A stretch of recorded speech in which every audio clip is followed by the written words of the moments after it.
সময় সংলাপে স্বাগত জানাচ্ছি। আমি তুষার আব্দুল্লাহ। সময় সংলাপে আমার সঙ্গে যোগ দিয়েছেন সাংবাদিক মাহবুব কামাল। আপনাকে স্বাগত জানাই সময় সংলাপে। আমি সরাসরি আপনার কাছে জানতে চাই যে আমাদের নাগরিক সমাজে বা সাধারণ মানুষের বা যাদেরকে আম মানুষ বলা হয় তাদের নাগরিকদের এই যে রাজনৈতিক মনস্কতাতে কোনো কমতি দেখা দিচ্ছে কিনা?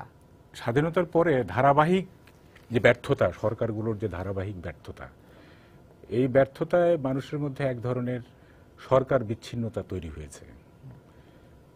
নির্বাচনের সময় মানুষ অ্যাক্টিভ হয়, ভোট দেয়, সেটা ঠিক আছে, তারা দে এক্সারসাইজ দেয়ার ফ্র্যাঞ্চাইজ, কিন্তু মানে নাগরিক সমাজ এই সোসাইটি পাল্টাতে পারবে বা এই রাষ্ট্রের কোনো মৌলিক পরিবর্তন করতে পারবে, এইটা কেউ মনে করে না এখন।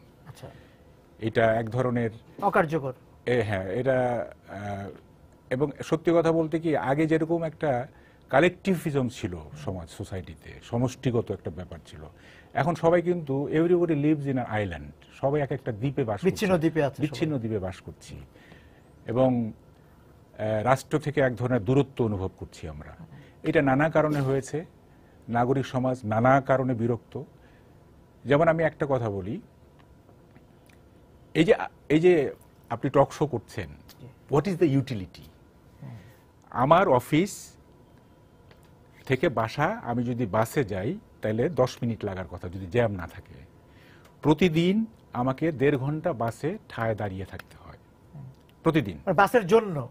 না, বাসের ভেতরে। আচ্ছা, ভেতরে দাঁড়িয়ে থাকতে হয়। সিএনজি নিতে গেলেও 300-400 টাকা চায়, সেটা আমার পক্ষে সম্ভব নয়। তাইলে যে লোকটার জীবন প্রতিদিন 1.5 থেকে 2 ঘন্টা এ ধরনের বিরক্তিকর, সেই লোকটার জীবনে জিডিপি, নিম্ন মধ্যম আয়ের দেশ, গড় আয়ু, পার ক্যাপিটা ইনকাম, এগুলির কি অর্থ আছে? সূচকের অর্থ কি? এগুলির অর্থ কি? তো এই যে একটা বিরক্তিকর জীবন, একটা ডিসগাস্টিং জীবন, শুধু এইটা না, সর্বক্ষেত্রে বিড়ম্বনা। আমি অফিস থেকে বাসায় গেলাম, দেখা গেল যে ওয়াইফ বলতেছে যে বাড়িওয়ালা বলছে 3000 টাকা ভাড়া বাড়াই দিতে হবে। এটা আমি আগামত কিছুই জানি না, কোনো যৌক্তিকতা নাই। তারপরে আমি কি বলে যে আমার ছেলেটা দেখা গেল, একদিন খবর পেলাম যে আমার ছেলেটা জামাত শিবিরের সঙ্গে যুক্ত হয়ে গেছে। মানে আমার ছেলে না, যে কোনো একজন, নাগরিকের প্রতিনিধি হিসেবে বলছেন।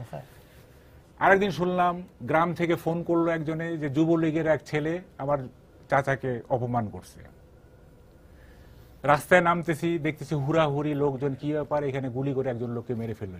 এই যে একটা জীবন, এই জীবনে, এবং এই যে আমি বললাম একটু আগে যে ইউটিলিটি কি, এই যে আমরা টক শো করছি বা আমি পত্রিকায় লিখছি, পত্রিকায় লিখলে তো সন্ত্রাসীর চাঁদার হার বাড়ে।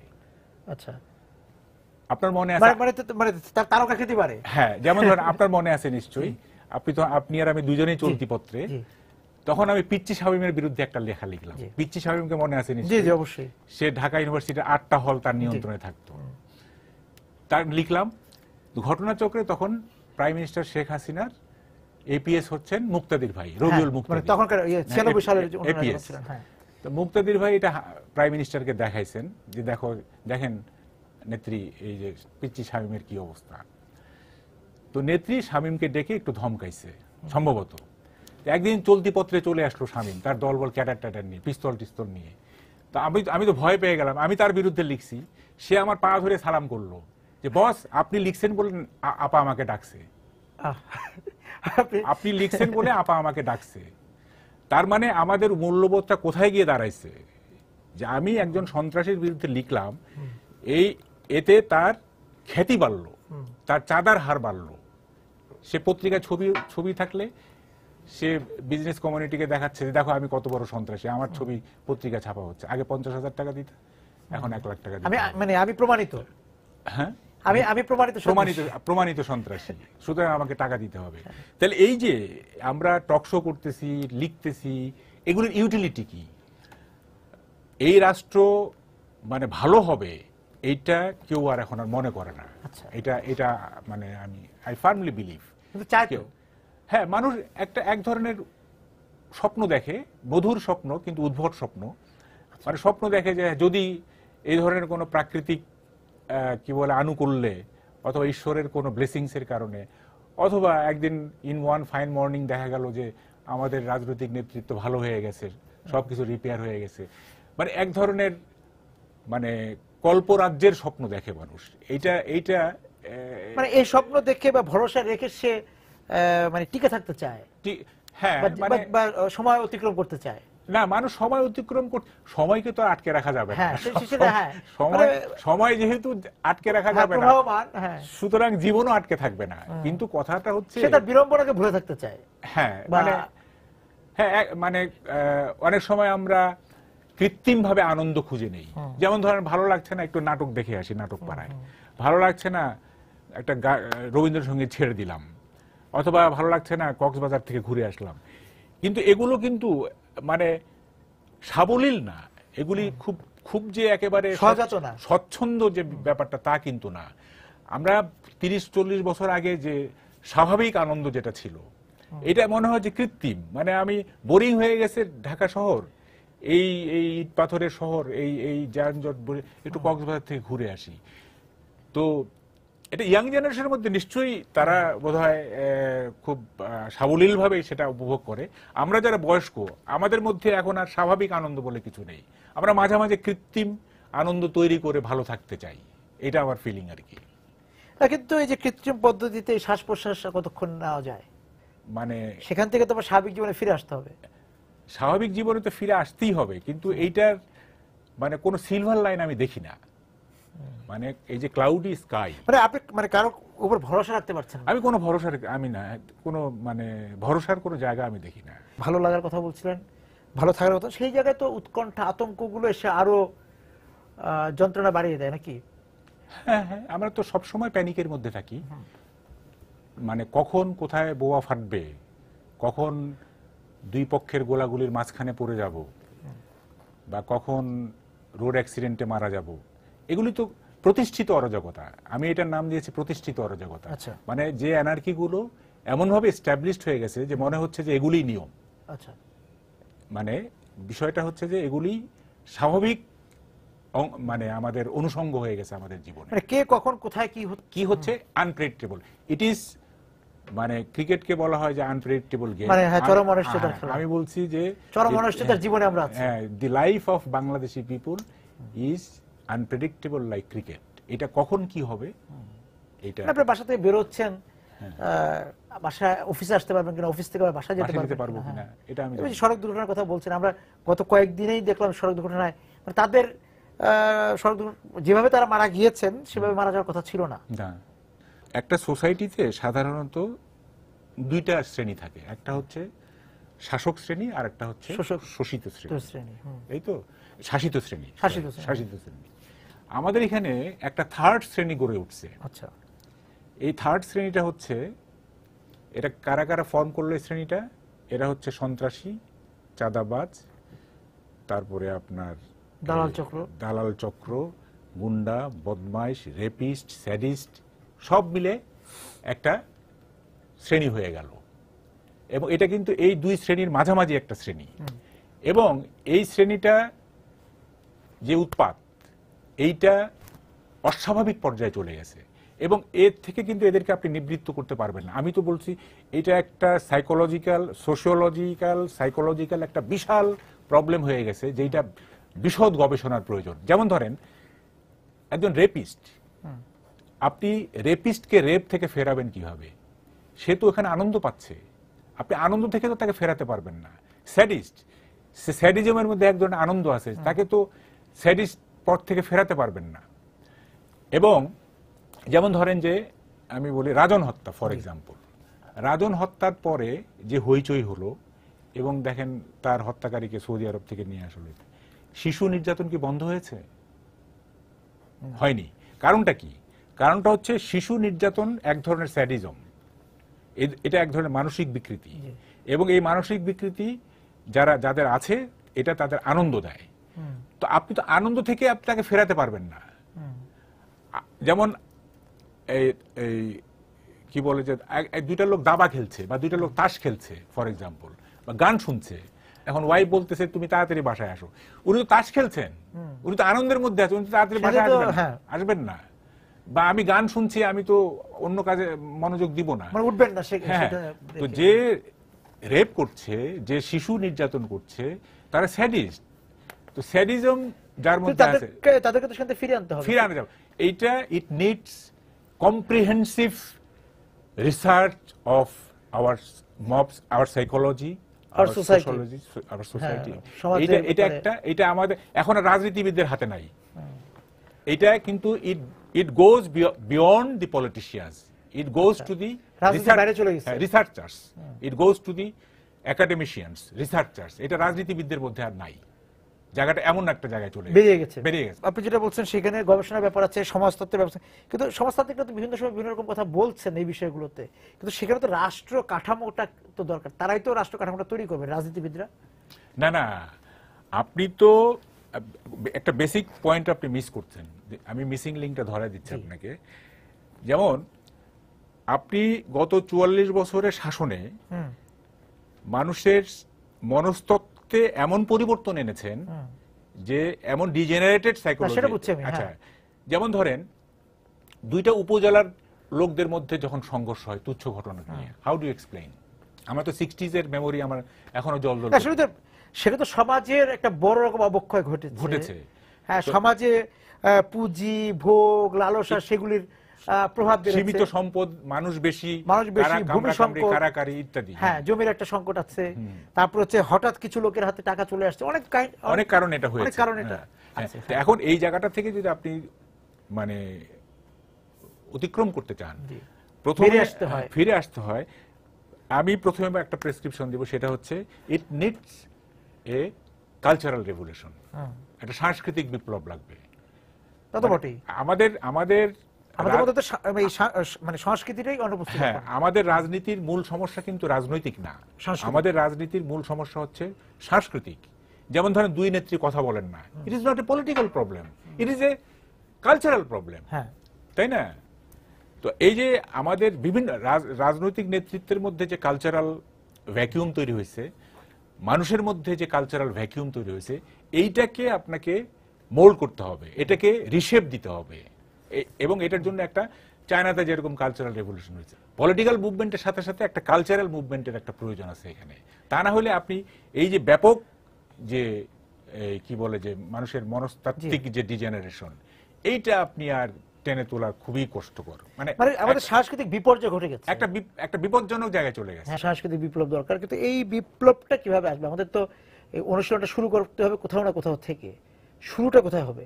আমি মনে করি যে প্রথম শিক্ষারও একটা বিষয় আছে। হ্যাঁ, তা তো বটেই, শিক্ষার ব্যাপারে আমি পরে আসতেছি। মানে আমাদের প্রথম ঠিক হতে হবে পলিটিক্যাল লিডারশিপ।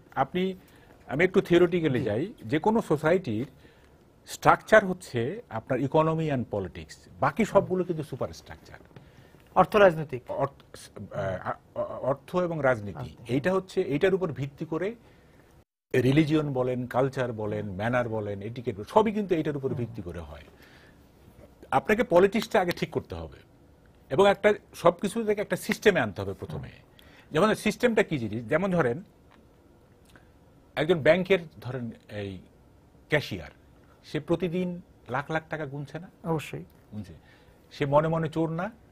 সে তো মনে মনে চিন্তা করে যে আমি যদি এখান থেকে টাকাগুলো যদি আমার হতো হতো। কিন্তু সে কি একটা টাকা সরাতে পারে? পারে না। কেন পারে না? সে যদি 10টা টাকা সরায়, সন্ধ্যার সময় যখন এটা ব্যালেন্স শিট যখন হবে তখন তৈরি হবে, তখন ধরা পড়ে যাবে 10 টাকা কম এবং কোত্থেকে টাকাটা হারাইছে সেটা লোকেট হয়ে যাবে। সুতরাং তাই সে মনে মনে চোর হওয়া সত্ত্বেও সে চুরি করতে পারছে না, because that prevails a system.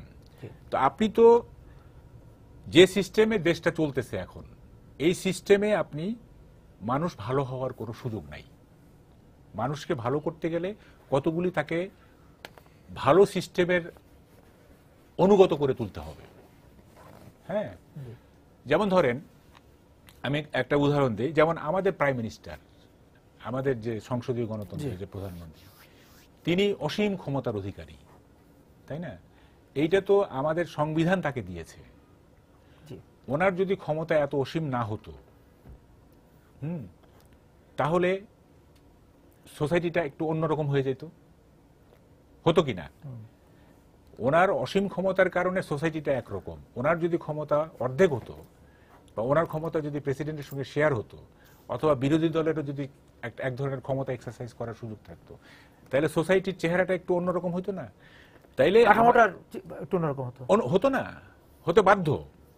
তো সেরকম আপনি প্রতিটা জায়গায় আপনাকে এমন কিছু নিয়ম তৈরি করতে হবে যে নিয়মগুলো এক্সারসাইজ করলে মানুষ ইচ্ছা নিরপেক্ষভাবে, অথবা সে চাক বা না চাক, তাকে ভালো হতেই হবে, এই ধরনের কিছু সিস্টেম আপনাকে করতে হবে।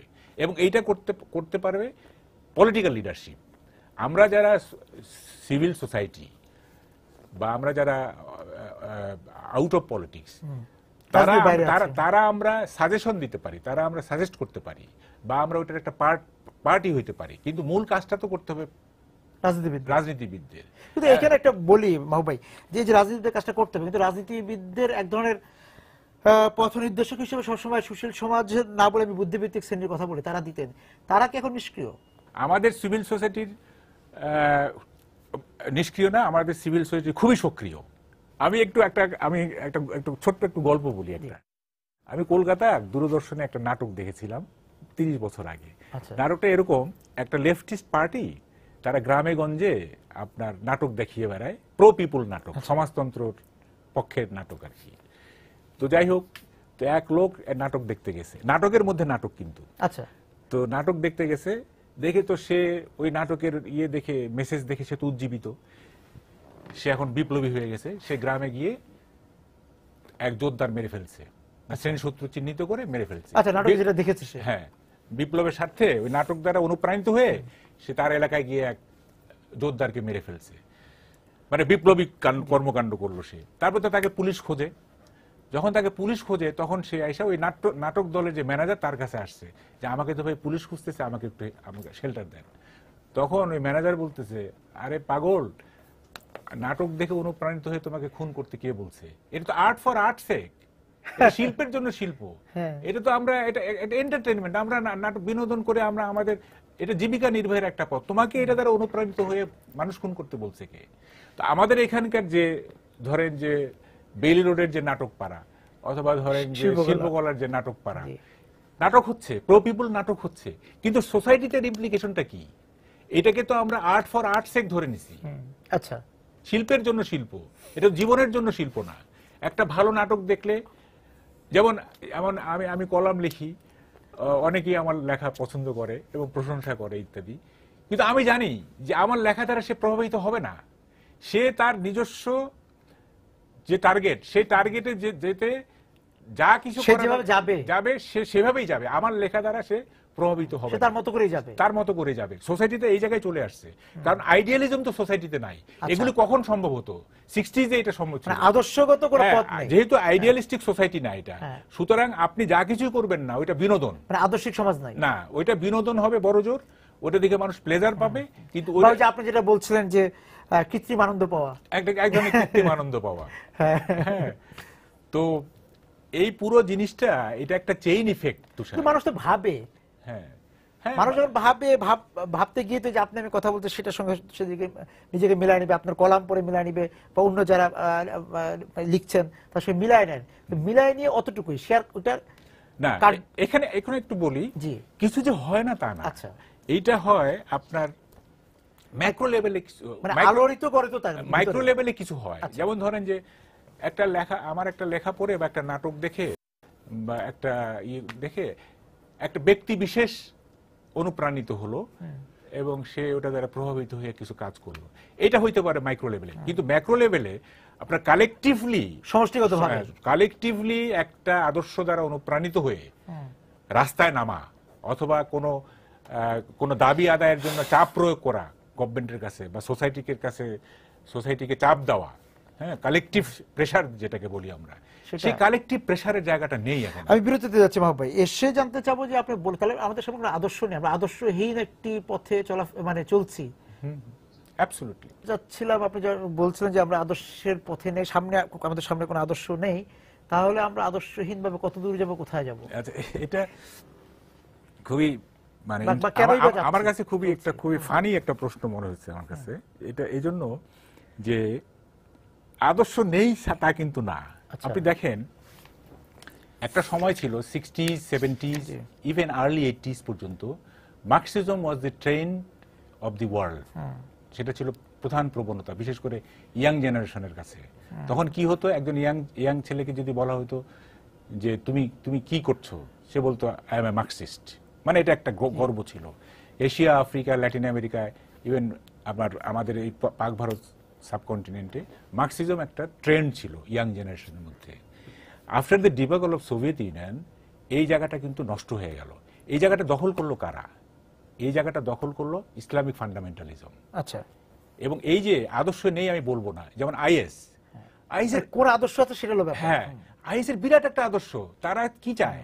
তারা চাচ্ছে যে হোল ওয়ার্ল্ড একটা খেলাফত রাষ্ট্র হবে এবং একজন খলিফা কর্তৃক শাসিত হবে। আল কায়দা কি চায়? শরিয়া ভিত্তিক তারা সমাজ চাচ্ছে। তো এই যে মার্কসিজমের যে গ্যাপটা, যে সোভিয়েত ইউনিয়নের পতনের পরে যে গ্যাপটা, এই জায়গাটা কিন্তু দখল করলো এই ইসলামিক ফান্ডামেন্টালিজমরা। আদর্শ কিন্তু আছে। আপনি দেখেন বাংলাদেশে যদি আপনি খোঁজ খবর নেন, দেখবেন a big portion of our young generation, specially আপনার ধরেন এজ গ্রুপটা ধরেন 16 to 22, আপনি হিউজ ছেলে পাবেন যারা ইসলামিক আদর্শ দ্বারা, এই যে ফান্ডামেন্টালিস্ট আদর্শ দ্বারা অনুপ্রাণিত। তাদের মধ্যে কিন্তু আদর্শ আছে। আমরা তো নিশ্চয়ই সেই আদর্শের কথা বলছি না। আমি না, এই যে না, আপনি যে একটা ভালো আদর্শ যেটা বলতে চাচ্ছেন আপনি, সেটা যে আপনি চর্চা করবেন, জায়গাগুলো তো ধ্বংস হয়ে যাচ্ছে, জায়গাগুলো তো নানাভাবে ধ্বংস হয়ে যাচ্ছে। সুস্থ রাজনৈতিক আদর্শের কথা আমরা না, রাজনৈতিক আদর্শ এখন ওইভাবে রাজনৈতিক আদর্শ নেই। এখন সুশাসন, নতুন টার্ম বেরিয়েছে সুশাসন। কোন গভর্নমেন্ট কতটুকু গুড গভর্নেন্স দিতে পারবে, দ্যাট ম্যাটার্স। কোন ইডিওলজি, মুজিববাদ, বাঙালি জাতীয়তাবাদ, বাংলাদেশি জাতীয়তাবাদ, ইট little matters. What matters is যে আপনি সুশাসন দিতে পারছেন কিনা। এখন সুশাসন তো যে কেউ দিতে পারে, এটার জন্য তো ইডিওলজি লাগে না। সুশাসন কি? করাপশন থাকবে না, রুল অফ ল থাকবে, কর্পোরেট হাউসের মতো, তাই না? সুতরাং এখানে তো সুশাসন দিতে আপনার আদর্শের দরকার নাই। এখন আদর্শ বলতে আপনি কি বোঝাচ্ছেন? আদর্শ পৃথিবীতে তো কিছু সেট আদর্শ আছে, যেমন একটা বিপ্লবী আদর্শ, মার্কসিস্ট আইডিওলজি, একটা ইসলামিক ফিলোসফি, তাই না? তারপরে একটা আছে ডেমোক্রেসি। তা ডেমোক্রেসি তো এখানে আছেই। তো ডেমোক্রেসি আছে, তো আপনি ডেমোক্রেসিটাকে করেন, এটাকে ফাংশনাল করেন, এটাকে ডিসফাংশনাল চর্চা করি। হ্যাঁ, এটাকে ডেমোক্রেসি কি? What is democracy? Democracy is an art of living together, একত্রে বসবাস করার শিল্প। এটা হচ্ছে ডেমোক্রেটির সবচেয়ে ভালো সংজ্ঞা আমার দৃষ্টিতে। তাই আপনি তো একত্রে বসবাস করছেন না, আপনি তো সোসাইটিকে ফ্র্যাগমেন্টেড করে ফেলতেছেন, বিভিন্ন ভাগে বিভক্ত করে ফেলতেছেন। আপনার যেটা বলছেন, মাঝখানে একটা শ্রেণী তৈরি হয়েছে, পলিটিক্যাল পার্টিগুলোর মধ্যে বিভেদ, সুশীল সমাজের মধ্যে বিভেদ, সাংবাদিকদের মধ্যে বিভেদ, পেশাজীবীদের মধ্যে বিভেদ, সব জায়গায় তো ফ্র্যাগমেন্টেড। আপনি যে এই যে বলতেছি যে আর্ট অফ লিভিং টুগেদার, এই লিভ টুগেদার তো আমরা করতে পারছি না, এই শিল্পটা তো আমাদের মধ্যে নেই। সুতরাং এইসব এখন একটাই কথা, সেটা হচ্ছে don't talk about ideology, talk about good governance. যে আমাদের পলিটিক্যাল পার্টিগুলি আসলে গুড গভর্নেন্স দিতে পারছে কিনা, সেদিকে আমরা বড়জোর তাকিয়ে থাকতে পারি। কোন মহৎ আদর্শ, এই একটা আইডিয়ালিস্ট সোসাইটি গড়ে তুলবো আমরা, বা কোন মতবাদে চলা, কোন আর মতবাদ কি? মতবাদ তো ওই যে হুমায়ুন আজাদের কথা বলতে হয়, মতবাদ তো হচ্ছে এক ধরনের প্রাচীর। আচ্ছা, মতবাদ কেন থাকবে? মানুষ তো by born a free animal, তাই না? আমরা বিভিন্ন মতের চর্চা করবো, আমরা একটা নির্দিষ্ট মতবাদে আবদ্ধ কেন থাকবো? ইটস কারাগার। মতবাদের তো দরকার, একটা বৃত্তের মধ্যে পড়ে গেলাম। আপনি সোসাইটিকে করাপশন ফ্রি সোসাইটি করেন, এটাকে এখানে রুল অফ ল এস্টাবলিশ করেন, এখানে জাস্টিস এস্টাবলিশ করেন, এখানে মানুষকে বিকশিত হওয়ার সুযোগ দেন, মানুষ যেন তার প্রতিভার বিকাশ ঘটাতে পারে, যোগ্য লোকদেরকে যোগ্য জায়গায় স্থাপন করেন। আর তো কিছু লাগে না। যোগ্য লোকরা যদি যোগ্য জায়গায় যেতে পারে এবং সোসাইটিটা যদি করাপশন ফ্রি হয়, আর কিছু লাগে? নিরাপত্তা থাকে। হ্যাঁ, ওই তো যোগ্য লোকরা এমনিতেই হবে। যোগ্য লোকরা যোগ্য জায়গায় থাকবে, সোসাইটি এগিয়ে যাবে। আপনি তো এটা করছেন না। আপনি সব জায়গায় ফ্লোর ক্রস হচ্ছে। যার ব্যবসা করার কথা সে রাজনীতি করছে, তাই না? যার ছাত্র হওয়ার কথা, সে লেখাপড়ার টেবিলে থাকার কথা, সে মানে প্যারেন্ট অর্গানাইজেশনের কি বলে যে বসংবোধ হয়ে সে গাড়ির চিন্তা করতেছে, সে বাড়ির চিন্তা করতেছে, সে ক্ষমতার চিন্তা করছে। আমি কিছুদিন গত লেখাটায় লিখছি যে দেশের স্বার্থ কেউ ভাবছে না, হয় ব্যক্তি স্বার্থ, মানে না হয় ব্যক্তি পেশার স্বার্থ স্বার্থ। ওই যে যেটা হচ্ছে যে আমাদের এই মানে সেলুলার কোম্পানিগুলো, মোবাইল টেলিফোন কোম্পানিগুলো প্যাকেজের মতো, এফএনএফ প্যাকেজের মধ্যে আছে, সবাই প্যাকেজের মধ্যে আছে। সব ব্যক্তি সম্পর্ক অথবা গোষ্ঠী স্বার্থ অথবা ব্যক্তি স্বার্থ। তো সেই জায়গা থেকে আসা যে আমরা মানে আপনি যেটা বলছেন যে আদর্শের জায়গা দরকার, এখানে সুশাসন চাচ্ছে, কিন্তু সবার উপরে দরকার হচ্ছে যার যেখানে বসার কথা সেখানে বসে, এবং ব্যক্তি স্বার্থ থেকে সামষ্টিক চিন্তা করতে হবে। সেইটা করতে গেলে আমরা যে রাজনৈতিক মনস্কতার কথা বলছি, সেই মনস্কতার বিকাশ হওয়ার সুযোগ থাকবে। আপনাকে অনেক ধন্যবাদ মাহবুব আজকে আমাদের সঙ্গে যোগ দেওয়ার জন্য। দর্শক যারা ছিলেন আজকে আমাদের সঙ্গে আলোচনায়, আপনাদেরকে ধন্যবাদ জানিয়ে শেষ করছি আজকে সময় সংলাপ। দেখা হবে আগামী দিন। সবাই সুন্দর থাকুন, নিরাপদে থাকুন।